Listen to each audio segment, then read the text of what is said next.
Welcome to today's Explainer. We're about to explore one of the most stunning and, frankly, historically rich locations on the planet, Lake Como.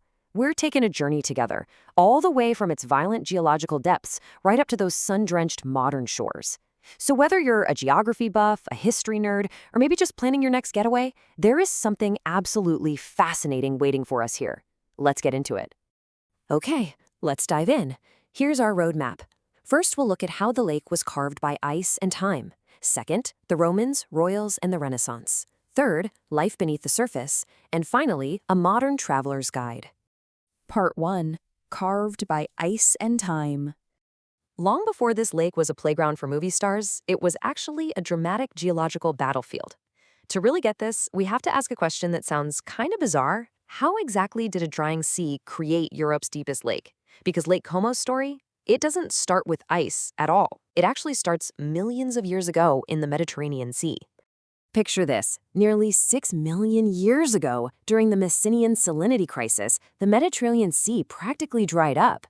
Crazy, right?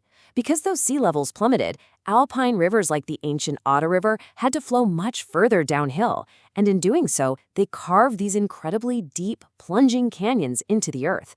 Fast forward to the Quaternary period, and massive glaciers advanced down those exact same river canyons. These colossal rivers of ice basically acted like giant sheets of sandpaper, just scouring the basin even deeper. Finally, when the last ice age ended, the glaciers retreated, and what they left behind is that iconic inverted Y shape around the central mountainous region we now call the Larian Triangle. Now, what's really mind-blowing about this landscape is the sheer scale. 425 meters. That's the maximum depth of Lake Como. We're talking almost 1,400 feet down. It's one of the deepest lakes in all of Europe. And because of that ancient glacial scouring we just talked about, the bottom of the lake actually sits more than 200 meters below modern sea level. It's this staggering geological anomaly, hiding right beneath the water's surface. Moving on to Part 2. Romans, royals, and Renaissance. So shifting from natural to human history, this deep, Y-shaped lake wasn't just pretty to look at. It was a highly strategic alpine gateway.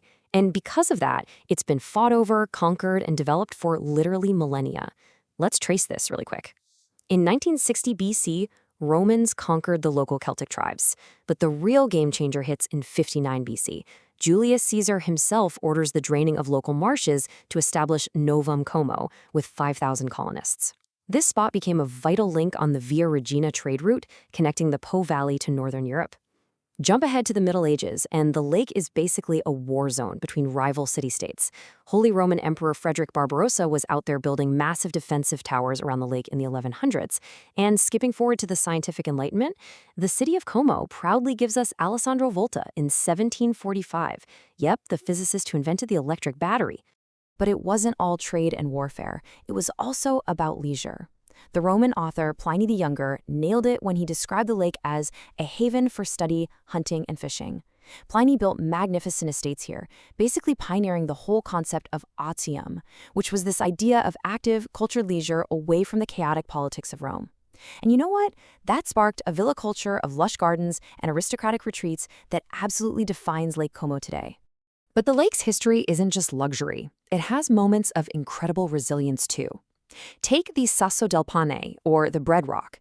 During the devastating Italian plague of 1630, which you might know from Manzoni's novel The Betrothed, the peninsula of Bellagio miraculously managed to avoid the infection. So to help their starving, plague-stricken neighbors across the water in Varenna, the people of Bellagio would row out and leave bread on a large lakeside boulder. In exchange, the folks from Varenna would leave coins they completely disinfected in vinegar. It's just a vivid, striking micronarrative of survival and isolation in these lake communities. Part 3. Life beneath the surface. Let's look at the ecology and how that builds right into the local cuisine. So how exactly does this extreme geography impact the biology of the lake? Well, since Lake Como is essentially a flooded canyon with huge, steep drop-offs, it really lacks those shallow, grassy areas. Instead, the environment heavily favors pelagic fish, meaning fish that live out in the open water column. The native staples here are whitefish, which locals call lavarello, and a type of shad called agone. Down in the deeper, colder waters, you'll find native predators like burbot and trout. But it's not all perfect. The ecosystem is facing some very real challenges from invasive species introduced over the years. We're talking massive Wells catfish and highly aggressive red swamp crayfish that are really disrupting the native balance. Now, those native agone I just mentioned, they are the star of Lake Como's most famous historic dish, mistletoe. Long before refrigerators, locals had to figure out a way to preserve their catch, so they came up with a method to sun-dry, salt, and press the fish over several days. Today, these intensely savory, crunchy little fish are typically grilled and served over a bed of warm, soft polenta. It's a true taste of local history. You get this incredibly rich, salty punch of flavor that perfectly cuts through the smooth cornmeal. But hey, if intensely salted fish isn't exactly your thing, don't worry. There's an absolute crowd pleaser waiting for you. Risotto al pesce persico. This brilliant dish perfectly bridges the lake's natural resources with the refinement of Lombardy's cuisine. Picture freshwater perch fillets, lightly breaded and fried, sitting on top of a rich, creamy risotto flavored with local butter and fresh sage. Seriously, it's a staple you'll find on almost every single lakeside menu. You might be wondering, though, how on earth do they grow Mediterranean herbs and even olives to cook this food so high up in the Alps? Well, it's all about the wind. Lake Como has this highly specialized thermal wind regime. In the morning, you have the Tavano, a cool wind blowing down from the northern mountains. Then, as the afternoon rolls around, the Breva takes over. That's a warm wind blowing up from the south.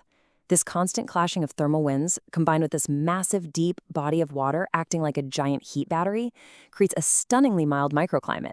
It literally allows crops like olive trees and citrus to thrive right at the snowy foot of the Alps. It's amazing. Part 4. A Modern Traveler's Guide. Okay, so now that we've got a handle on the geography, the history, and the food, let's shift gears and map this out. How do you actually navigate the modern shores of Lake Como? Because of that inverted Y shape, your experience changes drastically depending on where you decide to stay. This perfectly illustrates your options. At the southwest tip, you have Como. It's urban, a great transport hub for trains to Milan, and packed with history. Over at the southeast tip is Lecco, a bit more industrial, very authentic, and a fantastic base for alpine hikers. Right in the center where the branches meet is Bellagio, the iconic, luxurious, bustling pearl of the lake. And then over on the western shore, you've got Menaggio, much more relaxed, very family-oriented, and a great hub to explore the surrounding valleys. To really help you dial in what fits your travel style, let's just contrast two popular spots side by side. On one hand, you have the city of Como. It feels metropolitan, right? A bustling hub famous for its massive 14th century Gothic Duomo and a really rich history in silk production. On the other hand, you have Varenna on the eastern shore. Varenna is quiet, profoundly romantic, and defined by these steep, pedestrian-only cobbled lanes winding past colorful facades. So it's basically the choice between a lively city experience and a completely tranquil village retreat. But honestly, no matter where you base yourself, the historic properties are a major draw. It's a continuation of that Roman villa culture we talked about earlier. You absolutely have to check out Villa Balbianello in Tremesina. It has these jaw-dropping terraced gardens that you will instantly recognize from Star Wars and Casino Royale. Then there's Villa Carlotta, which boasts incredible 18th century art and world-class botanical gardens. Or, for something totally different, hike up to Castello di Vezio, above Varenna. It's got medieval ruins, live falconry displays, and, surprisingly enough, an exhibit dedicated to the Ilario Sauro, an ancient marine reptile whose fossils were found right there in the local rocks. And we can't forget the hidden gems. Just south of Varenna is a village called Lierna, often known as the Portofino of Lake Como. Get this, for centuries it was an incredibly exclusive resort for queens, princesses, and international nobility who just wanted total privacy. In fact, it was historically purposely left off of some maps just to protect the VIPs staying there. No way you'd get away with that today. Another amazing hidden spot is the Ora de Dineso. Tucked away in a tiny village between Como and Bellagio, it's this dramatic natural gorge. You can stand on this historic fairy tale stone bridge and literally feel the mist as two mountain streams come crashing violently together, plunging into a roaring waterfall right into the lake. It is just a stunning display of the area's raw hydrology. Ultimately, all of this, the beauty, the history, the culinary heritage, it drives an enormous modern economy, 1.5 billion euros. That's the estimated tourism revenue generated by Lake Como in 2023 alone. That's a massive number. And it's a bit of a double-edged sword, really. On one hand, it sustains the local infrastructure, the guides, the hospitality industry. But on the other hand, this incredible popularity brings modern challenges, putting significant stress on local communities and the environment through the realities of over-tourism. Well, we've covered millions of years of geological history today. We've walked the paths of Roman emperors, got a taste of the unique lake ecology, and mapped out those modern shores. Lake Como is clearly far more than just a beautiful backdrop for a movie. It is a deep, dynamic, living region. So I'll leave you with this to ponder. Armed with all this new knowledge, which branch of the inverted Y will you explore first? Thank you so much for joining me on this explainer. Keep learning, keep exploring, and I'll catch you next time.